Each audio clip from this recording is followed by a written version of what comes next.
Muy buenas noches a todos, estimados colegas y amigos. Es un gusto para este grupo de trabajo Buró Jurídico Investigador, el maestro Jorge Gómez, el licenciado Miguel Ángel García y su servidor José Miguel González Sánchez, el darles la más cordial bienvenida a esta que es ya nuestra última plática de este taller que hemos denominado Derechos y Acciones Reales en un sentido procesal. Bien, hoy terminaremos entonces con la segunda parte del tema, acciones reales y supuestos procesales. Hemos venido nosotros a lo largo de todas estas pláticas tratando de seguir este orden.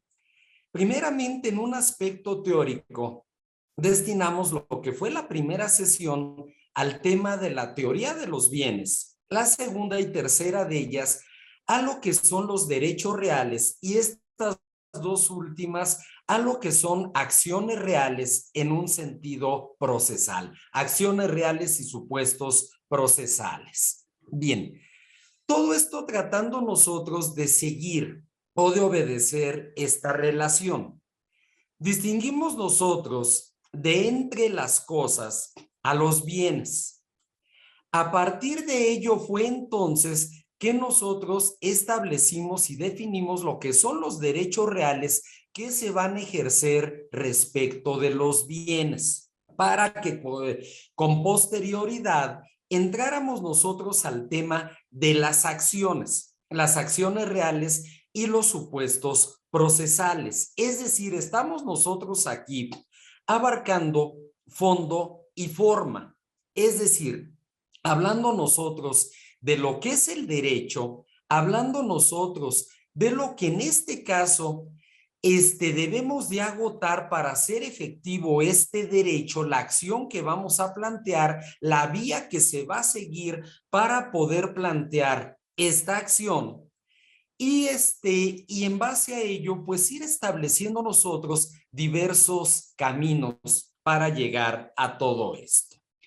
Hecho nosotros este comentario general, vamos entonces a abocarnos a lo que es el tema del día de hoy. Bien, abrimos el material entonces que hemos preparado y también y a partir de ello hacemos este comentario. En la sesión anterior vimos nosotros lo que es la acción reivindicatoria. Vimos también las acciones posesorias, analizando interdicto de retener y recuperar la posesión. El juicio plenario de posesión, también conocido como acción publiciana. Analizamos nosotros también aquí lo que va a ser en este caso, mencionamos para abordarlas el día de hoy, lo referente a lo que es la acción de prescripción adquisitiva reservada para el día de hoy, lo que es en este caso la acción confesoria, la acción negatoria, la acción hipotecaria y la acción de petición de herencia. Tratando entonces nosotros de establecer en este caso los supuestos que la norma contempla para cada tipo de acción. Y aquí quisiera puntualizar un poquitito en lo siguiente. Una cosa es el derecho real. Pongo el caso, lo analizamos en la sesión anterior. Una cosa es el derecho real, por ejemplo, de propiedad, que lo comentamos en la segunda sesión suficientemente, y otra muy diferente, por ejemplo, la acción reivindicatoria que surge a partir del derecho real de propiedad. Es decir, esa acción tiene como finalidad el que se declare que tengo el dominio respecto del bien y se ordene a quien ocupa ese bien la restitución a mi favor. En ese sentido, estamos hablando de que la acción se vuelve el ejercicio de ese derecho como acción. Tampoco confundir con vía. La vía es el camino, pero la acción se vuelve en este caso el derecho sustantivo. Entonces, Las acciones que vimos en la sesión anterior, la reivindicatoria parte del derecho real de propiedad, los interdictos y la acción plenaria parten precisamente de lo que es el derecho real de posesión. Hecho entonces este comentario y dejamos para el día de hoy este tema de especial importancia, tenemos nosotros el juicio o acción de prescripción adquisitiva, también denominado usucapión, que lo vamos a comentar tanto cuando se ejerce como acción en la vía contenciosa en contra de aquel que aparezca como propietario del bien inmueble en el registro público de la propiedad, como también cuando dicho inmueble no está inscrito y buscamos nosotros a través de diligencias de información de dominio el que se nos declare como legítimos propietarios por la posesión ejercida y se ordene la inmatriculación en el registro público de la propiedad. Obviamente, hablando nosotros de bienes que no son de dominio público, ni tampoco van a ser considerados como propiedad de carácter agrario. Bien, eso lo vamos a comentar entonces en este momento. Bajo la perspectiva del Código Civil para la Ciudad de México, pero desde luego y con los correlativos en los diversos códigos, tanto civil como procesal, de las entidades federativas. Tenemos entonces aquí nuestro primer supuesto, que es el artículo 826 del Código Civil para la Ciudad de México. ¿Qué nos dice? Solo la posesión que se adquiere y disfruta en concepto de dueño de la cosa poseída puede producir la prescripción. Se adquiere y se disfruta a título de dueño. Al abordar nosotros el día de hoy este tema de la prescripción adquisitiva, hemos de decir que es un tema que se encuentra plagado de mitos y realidades que vamos a ir comentando. Porque ni este ni ningún tipo de juicio, y también hay que dejarlo en claro, se desahoga de manera automática o por el solo hecho de plantearlo podemos considerar como procedente y suficiente esa acción. Hay que trabajarla. Y aquí se señala pues un aspecto que es fundamental. Se adquiere y se disfruta en concepto de dueño de la cosa poseída. Por lo tanto, la posesión derivada, como aquella que surge del contrato de arrendamiento, del contrato de comodato, de algún usufructo, uso o habitación, no es apta para poder prescribir en base a lo que establece este primer precepto legal. Y a mayor abundamiento, la prescripción o usucapión, si queremos quitarle ese aspecto tónico de la última sílaba, es un medio de adquirir el derecho real de propiedad mediante la posesión, bajo las siguientes características o requisitos. Una posesión originaria y a título de dueño. Eso es fundamental. Originaria. ¿Por qué? Porque yo entré a poseer, no es una posesión derivada. Es originaria y a título de dueño, con las características que ya conocemos todos. Pacífica, continua, pública y de buena o mala fe. Recordando que aún la mala fe es apta para poder prescribir. Bien, insistimos entonces en este primer punto, originaria y a título de dueño. Lo vamos a ir desmenuzando poco a poquito para tratar de entender esa parte que resulta fundamental. ¿Puede esta ejercerse como acción o bien o ponerse como excepción. Si es que a nosotros, por ejemplo, nos estuvieran reclamando la acción reivindicatoria, podríamos desvirtuar la acción reivindicatoria no solo con las excepciones y defensas que opusiéramos ante tal acción, sino también planteando en la vía reconvencional precisamente esta acción de prescripción adquisitiva. Bien, como acción, como excepción.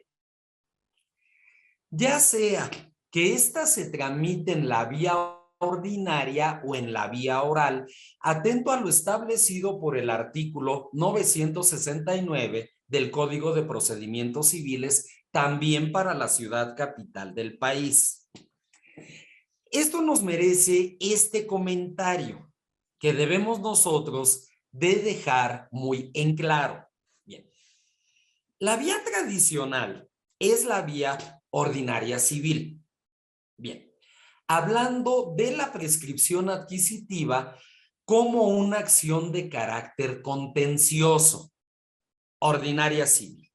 Bien, en el caso de la ciudad capital, se contemplan ya juicios orales civiles.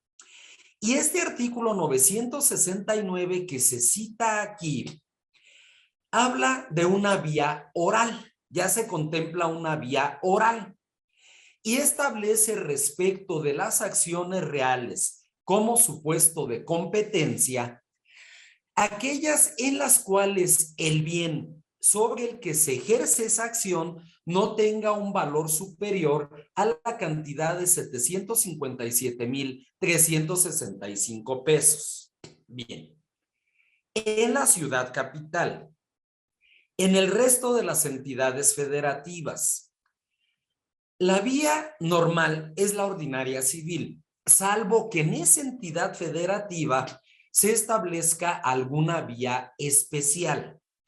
Ya también el Estado de México establece una vía sumaria de usucapión para inmuebles que no rebasen cierto valor. Y ya hay también un juzgado virtual para llevar a cabo esta acción. Entonces, ya de manera concreta, cada uno de los códigos procesales civiles de las entidades federativas establecerán la vía, entendiendo nosotros la vía como el camino a seguir, pero la acción se refiere al derecho que pretendemos nosotros sea declarado a través de la sentencia que en su momento se emita por parte del juzgador. Decíamos nosotros, y creo que esto es sin temor a equivocarme, que es un tema de mitos y realidades. De verdad, he encontrado a muchos colegas que piensan que con la sola interposición de la demanda ya lo dan como un juicio ganado. Hay personas, hay colegas que tratan de sustentar el peso de una acción tan importante exclusivamente en pruebas testimoniales. Vamos a ver aquí qué aspectos debemos de tomar en cuenta respecto de esta prescripción adquisitiva de los bienes inmuebles. De tal manera que efectivamente y al final del proceso podamos obtener una sentencia definitiva que declare que nos hemos convertido en propietarios de pleno derecho a partir de esa posesión originaria a título de dueño que se ha ejercido y acreditado de manera pacífica, continua, pública y de buena o aún de mala fe. Vamos a comentar entonces estos puntos. El primero de ellos debe ser respecto de bienes inmuebles, los cuales no formen parte de la propiedad pública o agraria. Es decir, es sobre inmuebles de propiedad privada, aun y cuando estos pudieran ubicarse en zona rural. Comentario. Bien. En una de nuestras próximas pláticas, náhuatl y en uno de nuestros posteriores talleres, abordaremos el tema agrario. Ubicaremos esa propiedad social en favor de ejidos o comunidades. El que un bien sea de naturaleza rural no necesariamente lo hace pertenecer a un ejido o a una comunidad. Ya en su momento nos pronunciaremos al respecto. Bien, yo no puedo prescribir en la vía civil un bien de carácter agrario, un bien de carácter ejidal o comunal. Lo veremos en su momento. Tampoco puedo prescribir la propiedad pública. Eso queda claro. Es aquella propiedad de carácter privado, aun y cuando no esté inscrita en el registro público de la propiedad, pero que no forme parte ni de bienes agrarios, como también de bienes de dominio público. Lo comentaremos en su momento. Entonces, sobre bienes de propiedad privada, aun cuando estos estén en zona rural, recordemos que en el campo hay también pequeñas propiedades, ranchos, granjas, huertas, y no por eso son ejidales. En segundo lugar, a ver, esto es un aspecto de procedencia procesal muy importante.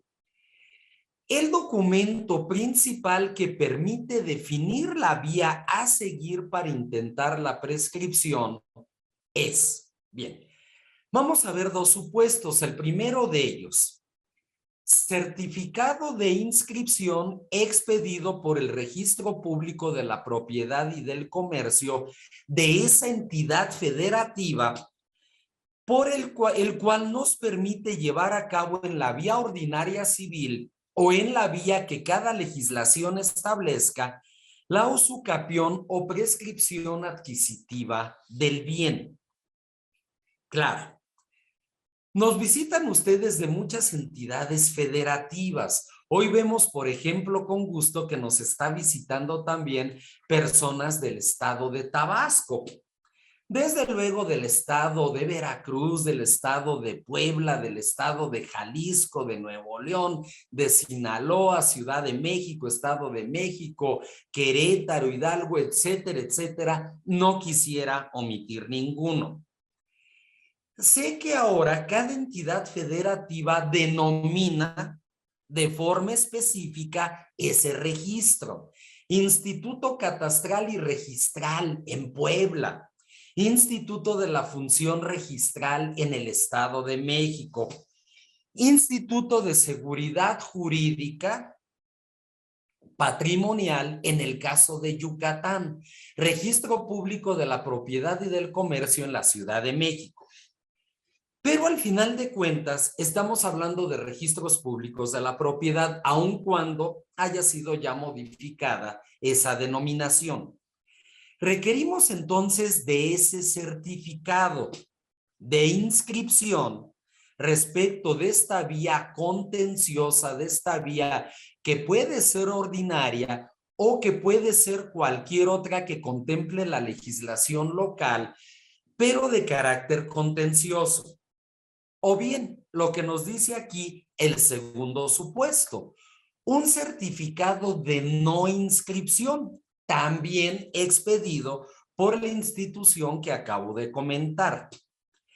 Este registro público de la propiedad o el instituto registral o como se denomina en cada entidad federativa, lo cual nos llevaría entonces a promover en la vía de jurisdicción voluntaria juicio no contencioso, procedimiento no judicial no contencioso, así se denomina en otras entidades.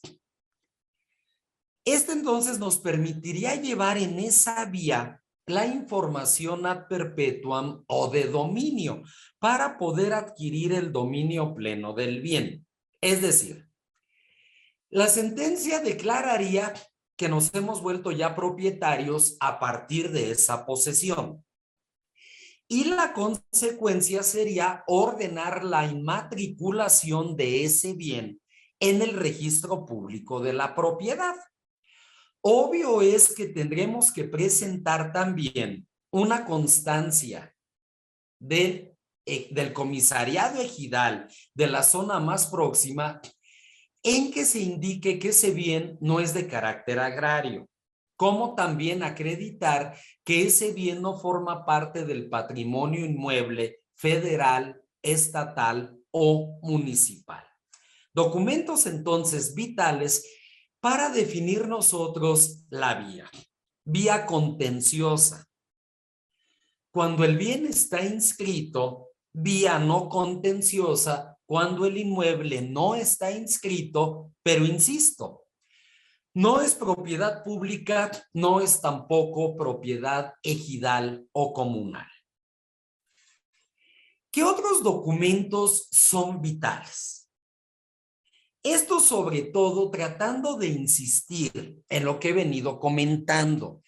No basta con que yo presente o ofrezca como prueba la testimonial a cargo de 2 testigos o 2 personas de notorio arraigo en el lugar.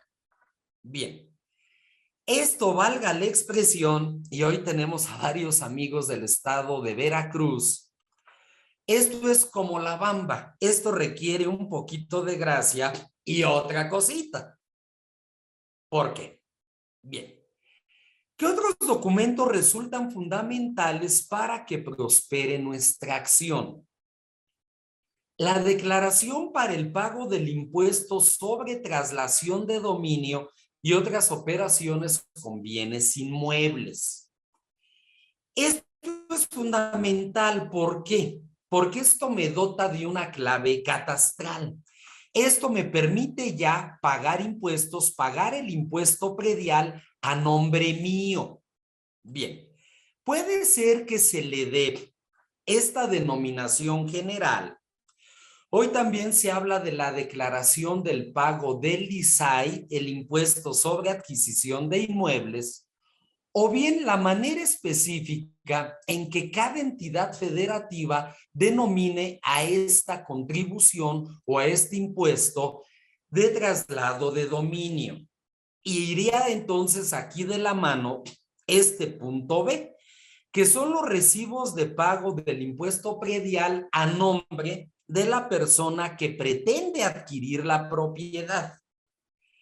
De repente llega el cliente o prospecto de cliente que casi nos pone en la cara un legajo de recibos del impuesto predial, casi nos los pone en la cara. Mire, he venido pagando durante 20 años. Y nos presenta el recibo de todos esos 20 años, de cada uno de los 20 años. Y cuando uno ve ese recibo, uno advierte y le dice, oiga, usted en realidad aquí lo que ha hecho es hacerle un favor al titular registral, porque están a nombre de él.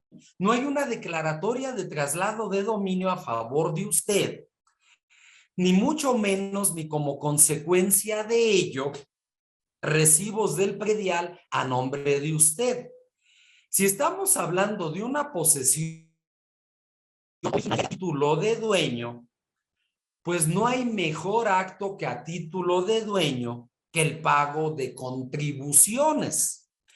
La mera detentación de un bien no me permite prescribir. Insisto, es una posesión originaria y a título de dueño. Y si ésta tiene como elementos de convicción esta declaratoria para el impuesto de traslado de dominio, para pago de ISAI, o como se denomine esa contribución en cada una de las entidades federativas, y los prediales a nombre de quien pretende prescribir, obviamente, pues entramos en una situación problemática. Comentaba, no basta con plantear la demanda, hay que ir cubriendo todas estas partes. Punto número 4. Tanto la sentencia del juicio de usucapión como la que se emita aprobando las diligencias de información ad perpetuam se inscriben en el registro público de la propiedad o como se denomina esa institución en cada entidad federativa. Y con eso será elevado a solemnidad el título respecto de la información ad perpetuam, información de dominio o procedimiento de inmatriculación, como se le denomine.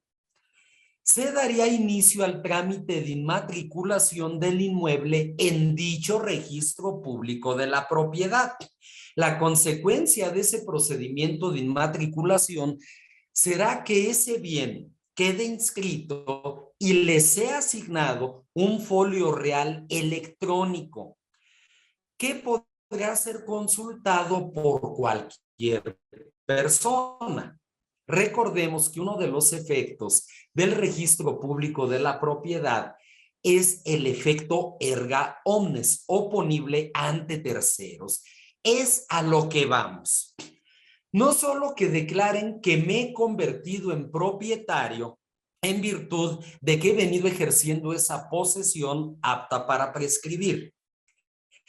Es también el hecho de que esto quede inscrito en el registro público de la propiedad para que mi título tenga efectos plenos y para que surta ese efecto erga omnes que hemos aquí comentado. Bien. Hay un quinto punto que quisiera yo abordar. A lo mejor esto pudiera desencantarnos un poco, pero creo importante el realizarlo.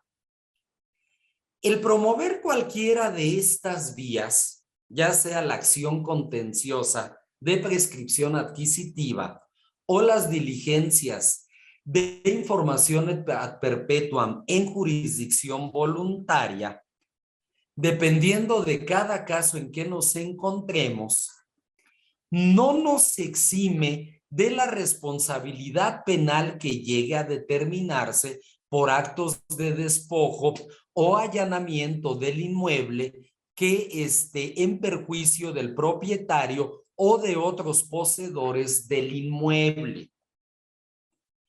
Esto es así por lo siguiente. Yo puedo plantear así, por ejemplo, mi demanda.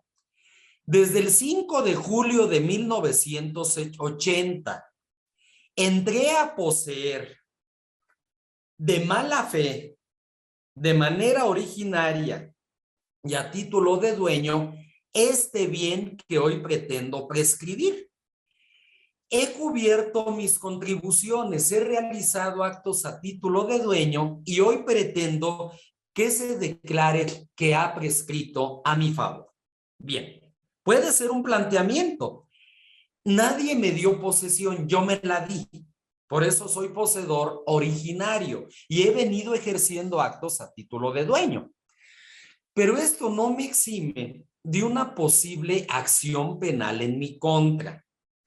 Y ahí como abogados debemos ser muy cautelosos para que el día de mañana también el cliente no nos vaya a decir, oiga licenciado, oiga licenciada, es que usted nunca me dijo que había este riesgo de que me denunciaran penalmente.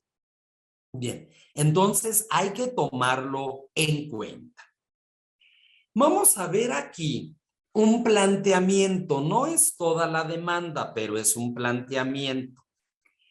Antes de realizar o comentar este planteamiento, estimados amigos, quisiera comentar esto, adelantándome un poquito a lo que será el final de la sesión. Vemos y lo vemos con mucho gusto que hay personas que nos acompañan por primera vez. Les pediríamos que en el chat de esta plática subieran su correo para hacerles llegar la información de otras pláticas. Y de una vez les comento, este viernes, en lo que será nuestra sesión Jurisconsultus Noctem, hablaremos de la propiedad originaria y de la propiedad derivada de bienes inmuebles de acuerdo con el artículo 27 constitucional, para que la siguiente semana iniciemos el taller referente al juicio de prescripción adquisitiva o usucapión, que nos abordará de manera específica 3 o 4 sesiones. Esa parte ya nada más está por definir, donde veremos de forma completa la demanda, los supuestos procesales, los efectos de la sentencia. Ahí sí abordaremos exclusivamente en ese taller que está por venir el tema específico de la prescripción adquisitiva. Hoy lo comentamos como una de las acciones reales. Ahorita vamos a comentar otras. Entre ellas, la acción hipotecaria, que también será objeto de un taller destinado al análisis del juicio hipotecario. Bien, vamos entonces todo esto desmadejándolo, desmenuzándolo, si se me permite el comentario. En este tercer año de trabajo que estamos iniciando, bueno, ya llevamos varias sesiones, la idea es abocarnos, sin descuidar otros puntos, al tema de los derechos reales, aun cuando seguiremos hablando de argumentación jurídica, de algunas otras vías, pero este año es nuestra prioridad. Comentemos este planteamiento, insisto, no es una demanda completa. Si nos acompañan en las siguientes sesiones a partir de lunes y en el tema específico del usucapión veremos demandas completas. Dice aquí que por medio del presente escrito y con fundamento en los artículos 794, 798, 806, 807, 823, 824, 25, 26, del Código Civil vigente en esta ciudad, la Ciudad de México, así como en los artículos 1, 3, 255 y demás relativos y aplicables del Código de Procedimientos Civiles para la Ciudad de México, vengo en vía ordinaria civil, en vía camino ordinaria civil, y en ejercicio de la acción de prescripción adquisitiva, entre paréntesis, usucapión, veamos aquí vía ordinaria civil, acción, prescripción adquisitiva, usucapión, una acción de carácter real. A demandar del señor Pascasio. Siempre los nombres que utilizamos en nuestras sesiones son ficticios. Nunca podemos citar aquí el nombre real de la persona que es o fue nuestro cliente, nunca. Vengo entonces a demandar del señor Pascasio, quien tiene su domicilio en Cuesta número 20, Colonia del Campo, Alcaldía Tláhuac, Ciudad de México. Ese domicilio tampoco existe. Y del registro público de la propiedad y del comercio de la Ciudad de México, aquí sí doy el domicilio porque no lo podemos ocultar, con domicilio en Villalongín 23, Colonia Cuauhtémoc, Alcaldía del mismo nombre, Ciudad de México, respectivamente el pago de las siguientes prestaciones. Ya destacábamos, aquí está diferenciada vía y acción. Preguntarán ustedes, oye, ¿y por qué también demandaste al registro público de la propiedad? Ah, porque se trata de un bien que está inscrito. Y si la sentencia declara procedente la acción, ordenará la inscripción de dicha sentencia en el registro público de la propiedad. Por eso también se señala como demandado. Si fuera información de dominio o ad perpetuam, no, porque no está inscrito. Por eso entonces es que nosotros estamos aquí haciendo esta cita que comentamos en este momento. Bien, ¿qué prestaciones estaríamos reclamando? La primera, la declaración judicial por sentencia debidamente ejecutoriada de que por el transcurso del tiempo y por haberse cumplido todos los requisitos de ley, la suscrita o el suscrito Me he convertido en propietario absoluto del bien inmueble ubicado en calle Trapiche, número 34, Colonia El Porvenir, Alcaldía Iztapalapa, Ciudad de México. No existe tampoco ese domicilio. Bien, aquí ¿por qué hay domicilios diferentes? En el planteamiento, Pascasio vive o tiene su domicilio en este lugar, pero es diferente del domicilio que vengo ocupando, que vengo poseyendo y del cual tengo la intención de prescribir. Por eso se plantea de esta manera.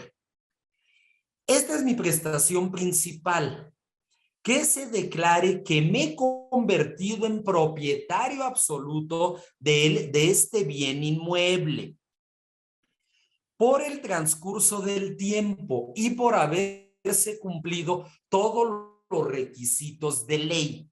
Esa es mi prestación principal, para que como consecuencia de ello demandemos esta segunda prestación, la respectiva inscripción ante el registro público de la propiedad y del comercio de la sentencia definitiva que en su momento dicte su señoría, una vez que la misma causa ejecutoria en términos de ley, toda vez que el inmueble base de la acción se encuentre inscrito en dicha dependencia bajo el folio real número tal, y viene aquí un número X, todavía no se llega a tantos, también es un número ficticio. Que se declare que me he convertido en propietario. Que se ordene la inscripción en el registro público de la propiedad, en el folio que aquí se señala. Y por último, el pago de los gastos y costas. Bien, esto como planteamiento exclusivamente. No entramos aquí al punto de los hechos. Bien, el tema es tan importante, el tema es tan trascendente que vuelvo a traerlo al comentario. Los esperaríamos con mucho gusto en la siguiente semana en el tema del juicio de prescripción adquisitiva en un sentido procesal. Y ahí sí hablaremos exclusivamente de ello, se verán demandas completas. Hoy simplemente teníamos que abordarlo como una de tantas acciones reales. Siguiente acción que vamos a tener, la acción negatoria.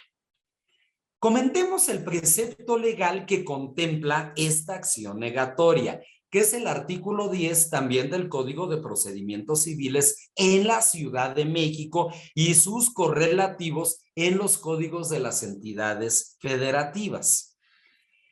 Procederá la acción negatoria para obtener la declaración de libertad o la reducción de gravámenes del bien inmueble y la demolición de obras o señales que importen gravámenes.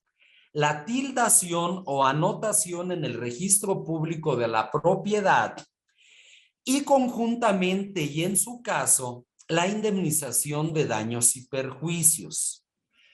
Cuando la sentencia sea condenatoria, el actor puede exigir del reo que caucione el respeto de la libertad del inmueble. Solo se dará esta acción al poseedor a título de dueño o que tenga derecho real sobre la heredad. Una cancelación de gravamen de anotación marginal en el registro, una reducción. Por ejemplo, aquí yo pudiera pedir la cancelación de una hipoteca en virtud de que cumplí con la obligación principal y no se ordenó su liberación o aún por el transcurso del tiempo. A lo mejor no cumplí con esa obligación principal que dio lugar al gravamen, pero por el transcurso del tiempo solicito esa libertad o esa reducción en el gravamen. Bien, la contempla este artículo. Es una acción real que ejercito a partir de esa relación que tengo respecto del bien. Tenemos el caso de la acción confesoria. El artículo 11 nos dice lo siguiente.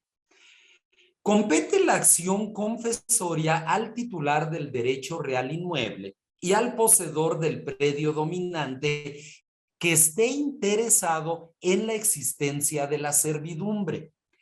Se da esta acción contra el tenedor o poseedor jurídico que contraría el gravamen para que se obtenga el reconocimiento, la declaración de los derechos y obligaciones del gravamen y el pago de frutos, daños y perjuicios en su caso, y se haga cesar la violación. Si fuere la sentencia condenatoria, el actor puede pedir del reo que afiance el respeto del derecho.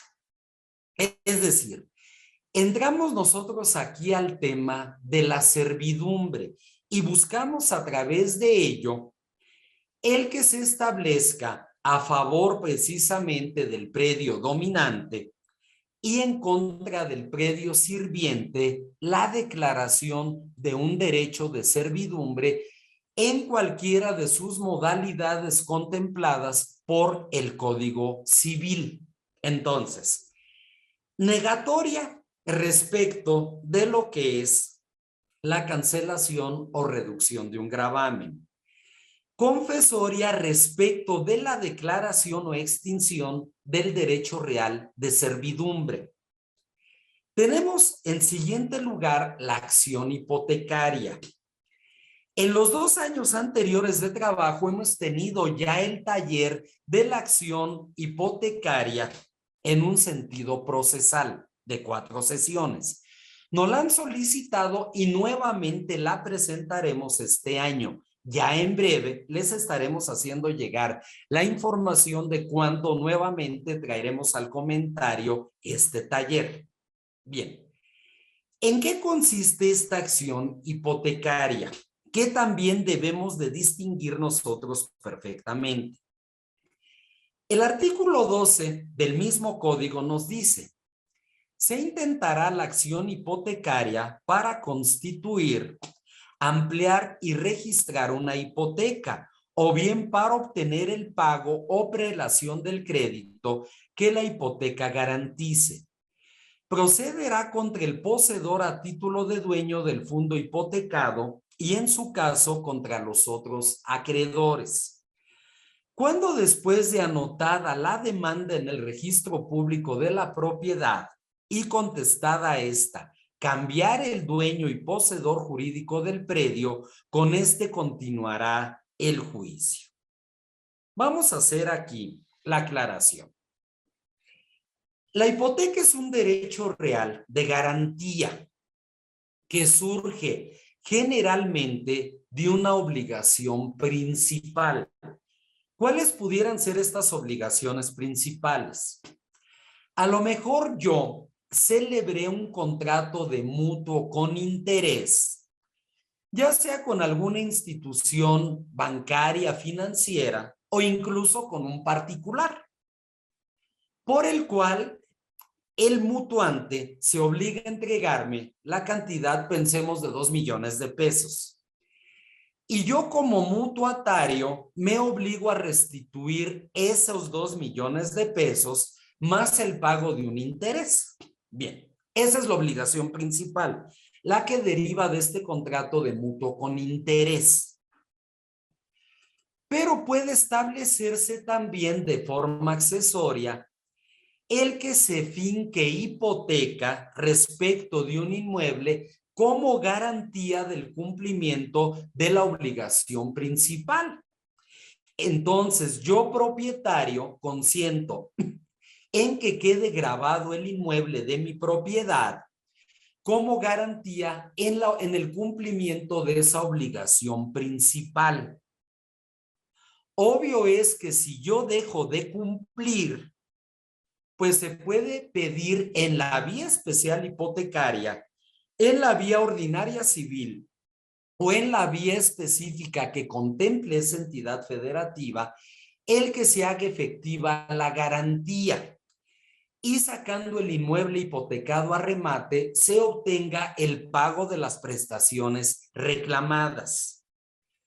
Puede ser como garantía también de cualquier otro tipo de obligación o como se da también de manera cotidiana, como garantía señalo el mismo bien que estoy adquiriendo a partir del crédito que estoy recibiendo. Se comentará en su momento.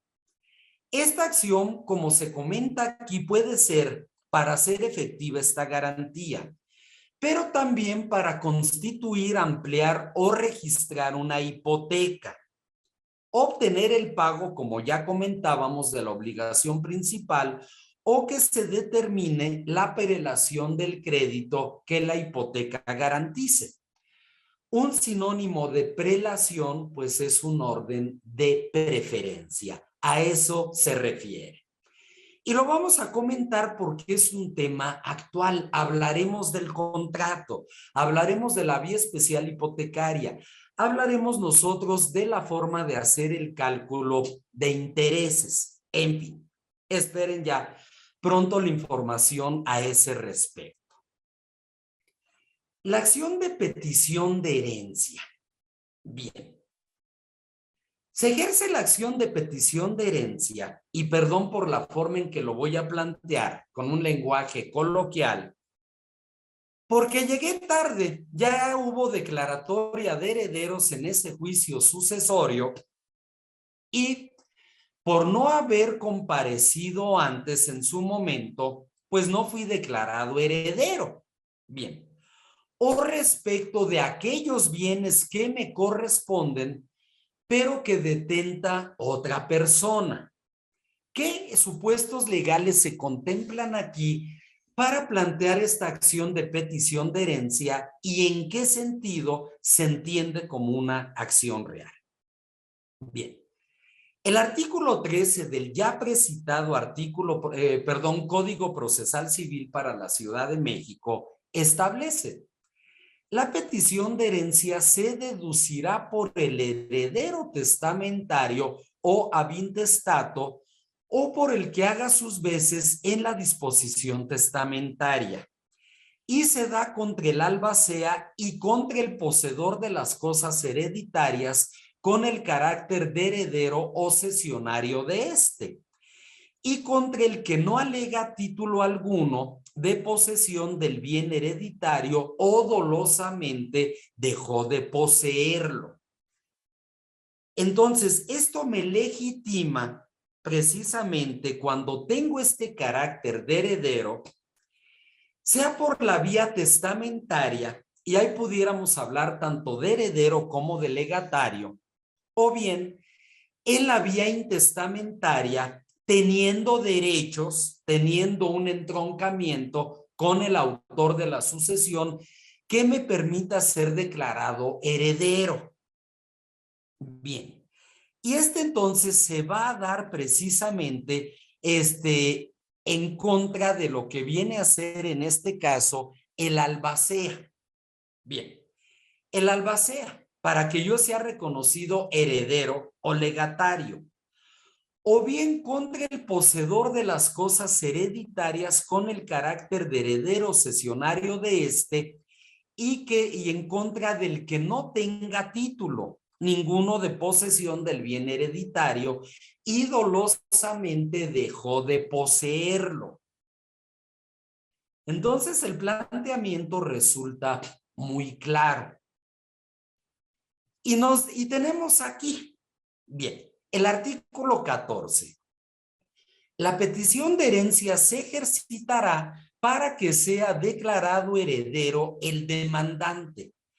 Se le haga entrega de los bienes hereditarios con sus accesiones, sea indemnizado y le rindan cuentas. Puesto que se está dando respecto de derechos reales, es por ello que esta acción de petición de herencia se ubica como una acción de carácter real. Quisiera traer al comentario nuevamente este punto. Tenemos, por ejemplo, acciones del Estado civil o del derecho familiar. En su momento haremos un taller al respecto. Tenemos acciones de carácter personal. que ya fueron objeto de otros talleres en los años anteriores, donde hablábamos de las fuentes de las obligaciones como el contrato, el convenio, la declaración unilateral de voluntad, el riesgo profesional, la responsabilidad que surge de los hechos ilícitos, en fin. Bien. Hay acciones que son personales, por la cual el acreedor demanda del deudor, en este caso, el pago o cumplimiento de una obligación. Acciones personales. Bien. Aquí estamos hablando nosotros, hemos venido comentando en las sesiones anteriores, en las 4 sesiones anteriores y hoy en esta última, de acciones reales, acciones que se dan a través de ese vínculo o esa relación que tengo yo respecto del bien inmueble, en carácter de propietario, en carácter de poseedor, en carácter de usufructuario, en carácter de titular del predio dominante, etcétera, etcétera. Bien. Son acciones reales a partir de estos bienes, de estos derechos. Pongo, por ejemplo, un caso para tratar de entender ello. La acción de otorgamiento y firma de escritura respecto de un bien inmueble. Aunque se da respecto de un bien inmueble, no es una acción real. Es una acción personal. ¿Por qué? Porque tiene como fuente u origen el contrato de compra-venta por el cual se transmite la propiedad de un inmueble. Y una vez que el comprador ha cumplido con las obligaciones que le impone ese contrato, en concreto el pago del precio, está en posición de poder solicitar el cumplimiento de ese contrato y consecuentemente el otorgamiento y firma de escritura, pero no es una acción real. Real sería la de reivindicatoria que vimos en la sesión anterior. Reales son las acciones posesorias, tanto los interdictos como la plenaria de posesión. Y desde luego, las comentadas hoy, prescripción adquisitiva, confesoria, negatoria, hipotecaria y esta última de petición de herencia. Es importante porque luego encontramos confusión en los planteamientos. En el caso que vimos hoy, que fue nada más un planteamiento de la acción de prescripción adquisitiva, veamos cómo claramente se estableció vía, que es el camino, que en este caso fue ordinaria civil.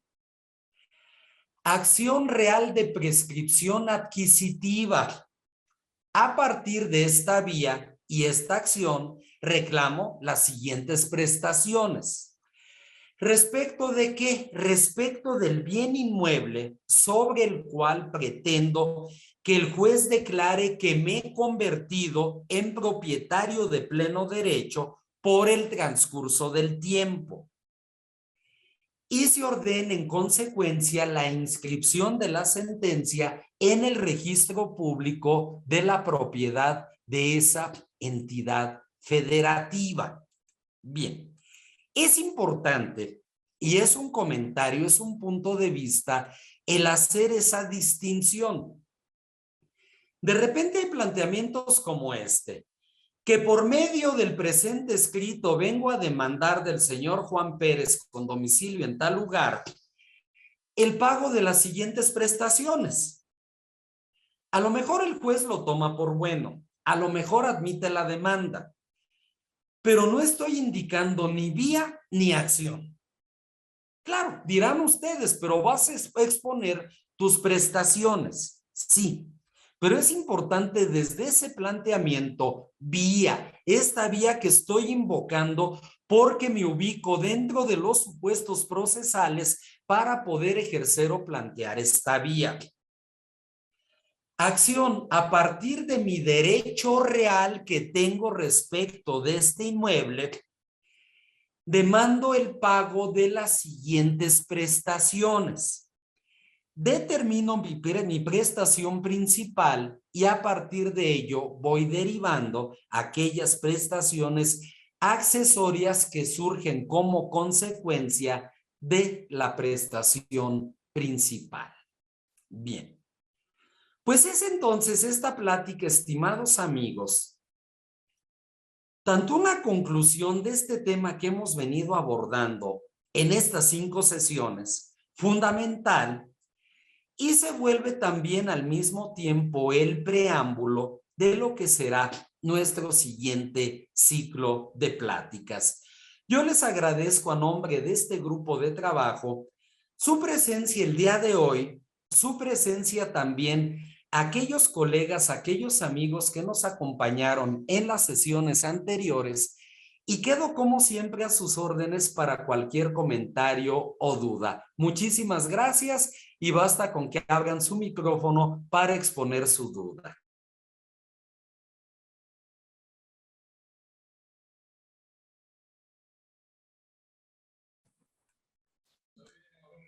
Maestro, buenas noches. Muy buenas noches, licenciado. Un gusto saludarlo. Un gusto compartiendo con lo que usted dice y abonando, en este caso, la petición de herencia. El año pasado inicié uno. Yo le di en este caso al cliente 2 opciones. Dije, tenemos el fraude procesal por un lado y tenemos por otro lado, en este caso, la acción de petición. Me dijo, ¿cuál es más rápido? Pues el más rápido, la vía penal. ¿Por qué razón? Porque pues es un delito de fraude pluriofensivo. Por un lado afecta al Estado y por otro lado a usted. Pero basta simple y sencillamente con llevar el expediente para que prácticamente al ser un delito cortado, ya no hay más que alegar prácticamente. Incluso en este sistema, ¿no?, de justicia.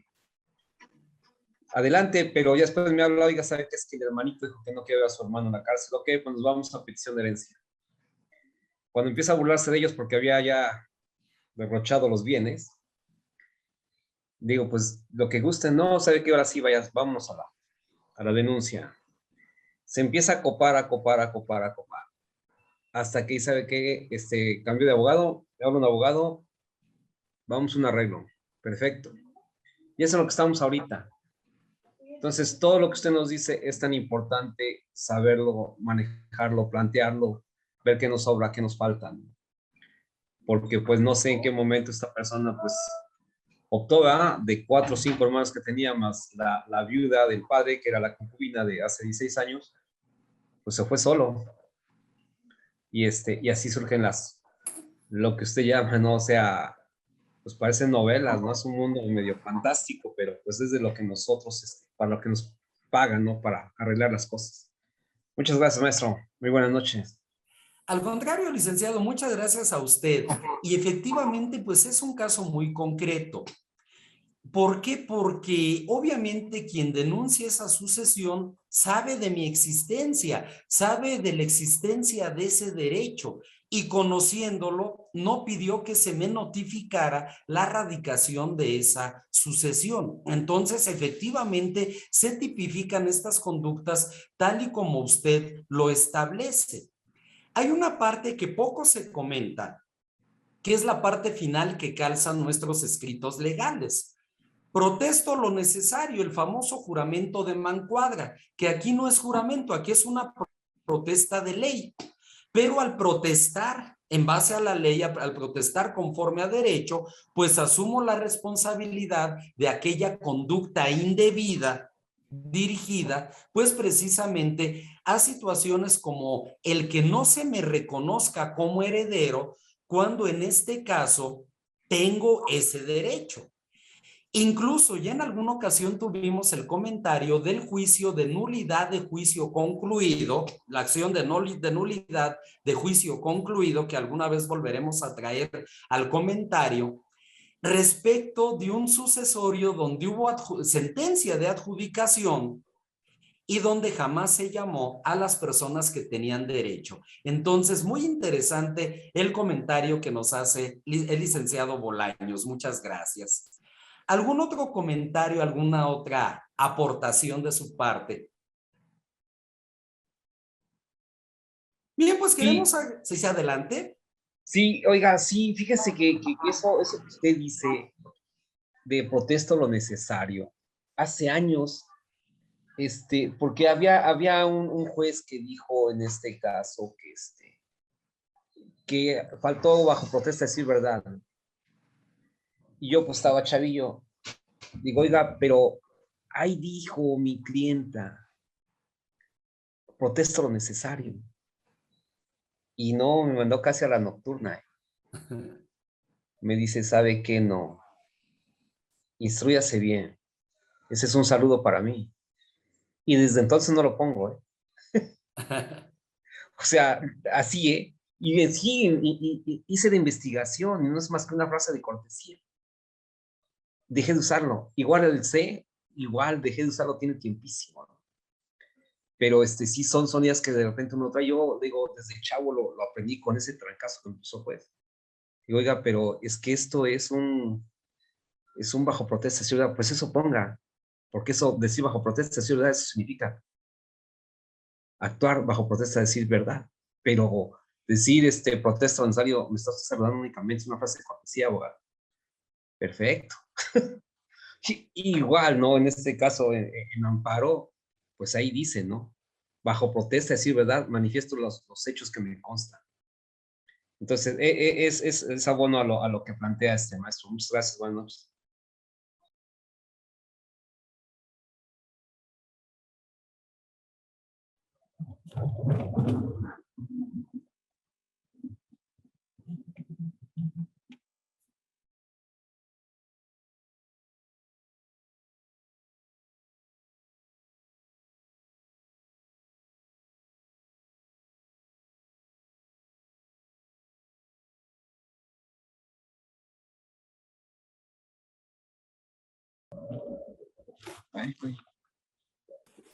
Una disculpa, de verdad, me sacó el internet. Aquí estamos nuevamente de regreso. Una disculpa a causas ajenas. Y efectivamente, a lo mejor mis escritos no los calzo con el protesto lo necesario, pero finalmente son manifestaciones ante la autoridad judicial. Entonces, siempre es importante tomar en cuenta esa situación. Si yo, por ejemplo, manifiesto que soy yo o nada o otra persona junto a mí las únicas personas con derecho a heredar, y no es así, pues ya estoy faltando precisamente a esa verdad, como complemento al comentario del licenciado. Muchas gracias de verdad a todos ustedes que nos acompañaron en este ciclo de pláticas. Los esperamos en nuestra conferencia Jurisconsultus Noctem el próximo viernes a las 9. ¿Por qué se llama de esta manera? Porque abordamos temas específicos del derecho, que será en este caso la propiedad originaria y derivada de la tierra, en base al artículo 27 constitucional, y también porque destinamos esa plática a rememorar la biografía y las aportaciones de jurisconsultos famosos. Hemos hablado ya de Cicerón, hemos hablado de Kelsen, de Montesquieu, de Rousseau, de varios de ellos, y por eso se llama de esa manera. Y ya la siguiente semana, pues el taller referente a lo que es el juicio de prescripción adquisitiva en un sentido procesal. Muchas gracias nuevamente a todos, que tengan una excelente noche, y quedamos como siempre a sus órdenes todos los integrantes de este grupo de trabajo. Muchas gracias. Gracias, profesor. Buenas noches. Gracias. Muy buenas Muchas noches. gracias, maestro. Muy amable. Gracias a Buenas usted. noches a todos. Gracias, maestro. Buenas noches. Que descanse. Nos vemos el viernes. Claro que sí. Buenas noches, maestro. Muchas gracias. Al contrario, muchas gracias a ustedes. Gracias, maestro José Miguel. Buenas noches a todos. Muy buenas noches. Gracias. Hasta luego. Hasta luego.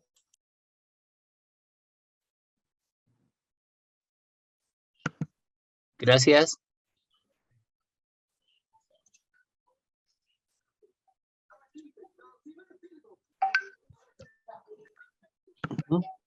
Gracias. Muchas gracias, compañeros. Gracias, saludos, saludos. Muchas gracias, saludos. ¿Alguien sabe? Perdón, buenas noches. ¿Alguien sabe cómo pues, se puede adquirir o cómo se puede pues, obtener los videos que de la sesión anterior que se pasó, no pude asistir? Buenas noches, licenciado Sebastián, un gusto saludarlo. Le habla el maestro Jorge Gómez. Muchas gracias. Claro que sí. En este momento, ¿tiene acceso a su chat? ¿Lo puede ver? Sí, a ver, ahorita, permítame. A ver. El chat, sí. El chat. Le voy a mandar un mensaje directo. Nada Muy más bien. dígame si lo ve para que pueda usted accesar. Puede hacer el pago, manda un correo y le damos acceso al video que se encuentra en una nube. Ah, perfecto. Muy bien. Fueron 4 sesiones. Bueno, de las sesiones que tuvimos, menos una fue la que pudimos subir. Esta, por ejemplo, sí quedó y 2 más o 3 más, creo. Entonces, usted gusta, cuál quiere tener acceso y ahí están las condiciones. Perfecto. Entonces yo me comunico por teléfono para ver, porque yo creo que empecé a partir de la segunda sesión, pero la pasada no se me pasó, la verdad se me pasó, o sea, la del lunes. Sí, ahí está el correo electrónico. Muy Puede bien. ser que sea el depósito en un OXXO o en el banco. Ahí viene también el número de cuenta. Es por sesión, ¿verdad? El Por pago sesión. es correcto, muy bien.